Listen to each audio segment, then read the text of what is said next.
Hello， 大家好，我係力高音響嘅 Jackie， 呢度係陽江18指發燒音響博物館舉辦嘅音響節。喺陽江，除咗有18支菜刀，仲有發燒音響。今次展會，我哋力高有2個展廳，呢個就係 ATC 同埋 PAS 嘅展廳。呢對係 ATC SM100 鋼琴7版，點樣推？我哋用咗 ByM 嘅方案，250瓦 AB 類負責洶湧澎湃，60瓦純甲類負責柔情似水。信號點樣傳輸？梗係少唔到 Kimber Cable 嘅最新旗艦純銅信號線 Neo 啦，雙重幾何編織，2種線芯混合編織，能量樂感都俾晒你。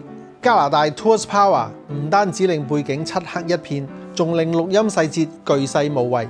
最緊要嘅係大動態嗰陣後級都唔會腳軟，佢係市面上少數後級都啱用嘅多功能電源處理器。發燒音響最緊要嘅就係細節，所以就算最輕微嘅震動干擾都唔可以忽略。我哋用咗 Deafiny 避震系統，有效咁隔除咗震動。呢對係 ATC 20，亦都係好多發燒友嘅意難平。點解？因為怕買咗返屋企推唔好咯。